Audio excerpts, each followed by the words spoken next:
Shabbat Shalom Mevorach, mes très chers amis. On est en 5782, Parashat Dvarim, Medaber Israël Chaviv Meranana. Deux occurrences particulières marquent cette semaine. Parashat Dvarim, on inaugure un nouveau Sefer, le Deutéronome, qui est Mishneh Torah, où il reprend beaucoup de halachot de la Torah, Moshe Rabbeinu. Et surtout, cette semaine, ce Shabbat, c'est Tisha B'Av, donc qui est repoussé, le Ta'anit est repoussé au lendemain. Et donc il faut comprendre qu'ici, il y a un rapport entre la paracha et l'événement, et il nous faut en tirer les leçons et savoir comment revenir à des jours meilleurs. Cette paracha commence par des mots qu'il nous faut expliquer. Ele hadvarim asher diber Moshe, el kol Israël. Voici les paroles que Moshe a dit à tout Israël, de l'autre côté du Jourdain, Bever et Yarden, Bamidbar. Et ici s'ensuit une série de lieux apparemment sans rapport les uns avec les autres. Bamidbar, dans le désert, Ba'arava, dans la plaine, Moulsouf, en face de la mer des Joncs, Bein Paran, entre Paran ou Bein Tofel et Tofel, Velavan ve Chatserot ve Dizhav, et Lavan, des lieux, Chatserot c'est un lieu, Dizhav, ce serait un lieu aussi. Achad Asar Yom Mechorev, 11 jours de trajet depuis Chorev. Chorev, c'est le Sinaï, qu'on appelle Har Chorev, d'accord? Mais Chorev, c'est aussi, dans sa racine, ça veut dire une destruction. Derech Har Seir, en passant par la montagne de Seir, Ad Kadesh Barnea, jusqu'à un lieu qui s'appelle Kadesh, comme le Kodesh Barnea, qui est traduit par Onkelos, par les mots Rekem Gea, Sira. Rekem, donc c'est Kodesh, Gea, élevé. On a beaucoup de mal à comprendre la pertinence de ces lieux. Il y a 7 lieux qui sont cités ici. Et Rashi dit il n'y a pas de rapport entre les lieux parce que chacun de ces lieux est une allusion voilée à une remontrance que Moshe Rabbeinu voulait faire au clan d'Israël. Bamidbar, dans le désert, ça fait allusion au fait que le peuple se soit plaint qui craignait de mourir de faim dans le désert du Sinaï. Ba'arava, allusion d'Irachi aux Bnei Israël qui se sont laissés séduire par les Midianites. Mol Souf, face à la mer, quand ils se sont plaints en disant il n'y a-t-il pas des tombes en Égypte que tu nous as fait sortir de là-bas. Ben Paran, allusion aux explorateurs. Ils n'ont pas fait confiance à Hachem. Quand il leur a dit de rentrer en Israël, il fallait donc espionner, explorer la terre. Ben Tofel Velavan, allusion à la manne sur laquelle ils se sont plaints. Oui. Chatserot fait allusion à la rébellion de Korach. Dizhav, au fait qu'ils aient eu trop d'or et qu'ils aient fini par faire un veau d'or, une idolâtrie avec ça. Moshe s'est en quelque sorte plaint qu'ils souhaitaient un comportement très terrestre, très prosaïque, oui, recherchant le kavod, recherchant à boire, à manger, se plaignant d'Hachem en permanence, refusant d'avoir confiance en lui, bien que les aient fait sortir d'Égypte, qu'il a ouvert la mer devant eux. Ils étaient restés très prosaïques. Finalement, au lieu de comprendre qu'Akadosh Baruch Hu a la maîtrise du monde entièrement, eh bien, il voulait s'assurer en restant dans un monde logique et compréhensible. Et naturellement, en s'assurant que soient satisfaits tous leurs besoins matériels, y compris le kavod avec Korach. Puis ensuite s'ensuit un descriptif d'un parcours. 11 jours depuis le Chorev, depuis le Sinaï, en passant par le Har Seir jusqu'à Kadesh Barnea. Et là, vraiment, c'est incompréhensible. On n'est pas en train de se demander combien de jours il faut pour parcourir cette distance. Rashi vient à notre secours et nous dit en vérité, c'est un reproche. Cette distance, Rashi la calcule, et elle a été faite en vérité en 3 jours, alors que normalement il faut naturellement 11 jours pour la faire. Et on n'a pas pris la mesure de l'aide qu'Akadosh Baruch Hu voulait nous apporter, de la volonté qu'il voulait nous amener là-bas, en Eretz Israël, et qu'on se situait sur un autre plan de réalité, pas la réalité prosaïque, celle des goyim, d'une manière générale, celle d'une logique, celle que l'on voit avec nos yeux de chair et de sang. En 3 jours, on a parcouru ces 11 jours-là. Ce trajet-là qui se faisait en 11 jours. Hachem leur reproche en quelque sorte, vous avez vu, vous avez parcouru un trajet que l'on fait naturellement en 11 jours, vous l'avez fait en 3 jours. Vous avez voyagé sur un autre plan, en quelque sorte. Et vous exigez maintenant de venir explorer, espionner pour les Cananéens, pour savoir si vous pouvez prendre leur terre. Vous vivez au-delà de toute loi naturelle.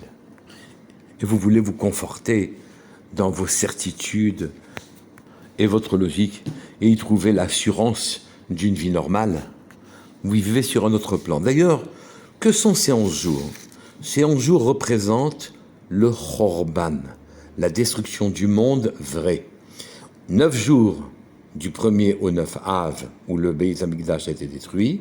17 Tammuz, les 2 Bate Midrashot ont été détruits. Bate Mikdashot, excusez-moi, ont été détruits.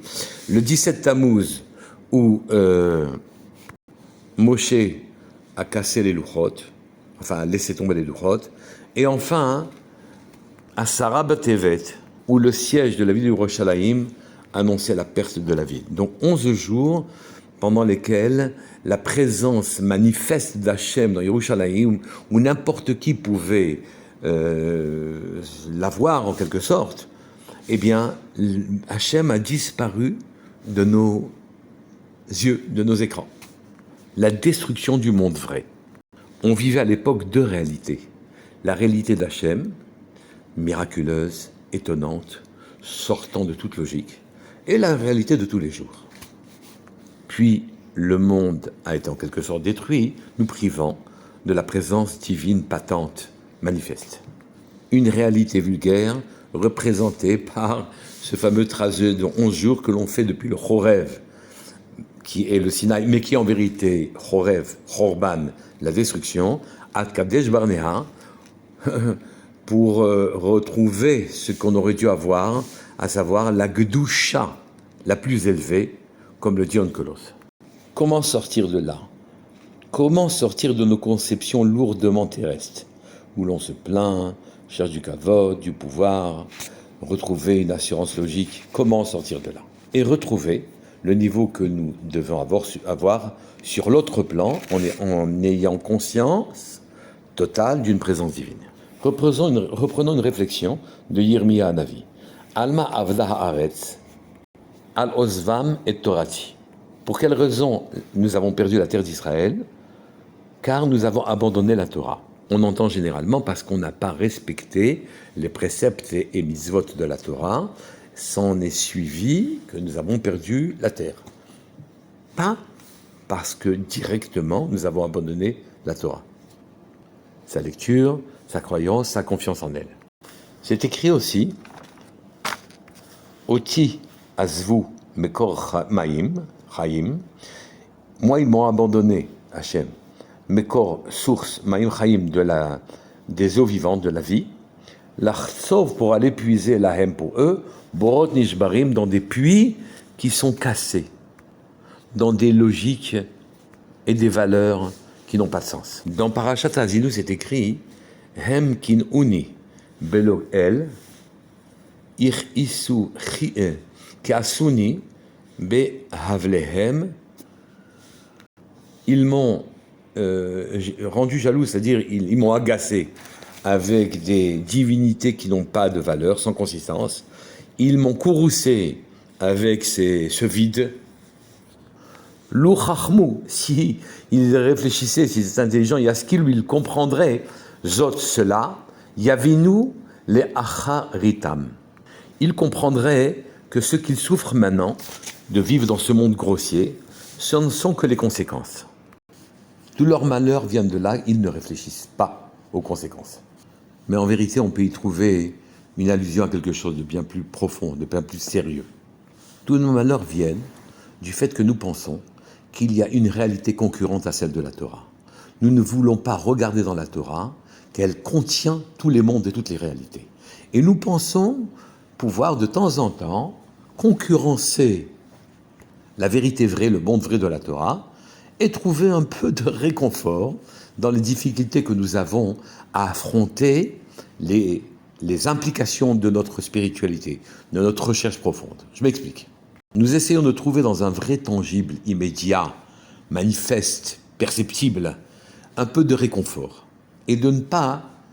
Pourquoi? Parce qu'on pense que la Torah ne nous aidera pas. Et d'ailleurs, elle ne nous aide pas parce que ce n'est pas elle qui a créé la réalité qui est difficile autour de nous. Ceci est une grossière erreur.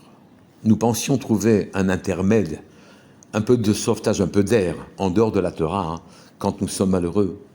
En vérité, nous n'avons pas compris que le malheur et les problèmes sont aussi dans la Torah. C'est qu'en vérité, tout est écrit. Il n'y a pas d'autre monde que le monde de la Torah. Il n'y aura pas d'autre réalité que celle que fournit, que crée la Torah. Le pasuk qui dit « Lu chachmu » si vous aviez de la vraie chorma, yaskilou, vous comprendrez ceci, vous comprendrez Yavinu, vous comprendrez la charitam, tout l'avenir, toutes les occurrences, toutes les situations sont écrites dans la Torah. Ne cherchez pas ailleurs. Les problèmes sont écrits et vous pourriez sortir des plans mauvais, des soucis. Il n'y a que la Torah et vous allez chercher la réalité et la vérité dans des puits qui sont brisés, qui sont ouverts, qui sont mauvais pour vous. Si tu acceptes qu'il n'y a aucune réalité en concurrence ou en dehors de la Torah, alors sans même t'en apercevoir, tu passeras du plan du monde des 11 jours qui ont détruit le monde, qui ont détruit la présence divine, qui ont enlevé la présence divine dans le monde, tu passeras de ce monde-là sans t'en apercevoir au monde où tu fais un parcours de 3 jours pour aller du Chorban, de la destruction, au Kodesh, au Kadesh Barnea, la Gdusha la plus élevée. La seule réalité prosaïque du monde, basse, grossière, elle est représentée par 11 jours que l'on doit parcourir pour aller dans notre esprit, depuis la destruction, réalité basse, jusqu'à la Gdusha. C'est 11 jours qui éliminent, qui font sortir la présence divine du monde. La réalité que je vous propose, Yakadosh Baruch Hu, est en vérité de 3 jours. Vous l'avez vécu, vous êtes capable de vivre les 2 plans simultanément, le plan divin et le plan, le vôtre, sur terre. Les 2 doivent être simultanés. Et à partir de ce moment-là, vous serez mon peuple. Pour ce faire, vous devez entendre très clairement qu'aucun événement n'échappe à la Torah, rien n'est en concurrence avec elle, c'est elle qui produit la réalité, tenez-vous-en, et là vous saurez jusqu'à votre avenir. Shabbat Shalom Mevorach, qu'Akadosh Baruch Hu nous permette de reconstruire très rapidement le Beit HaMikdash.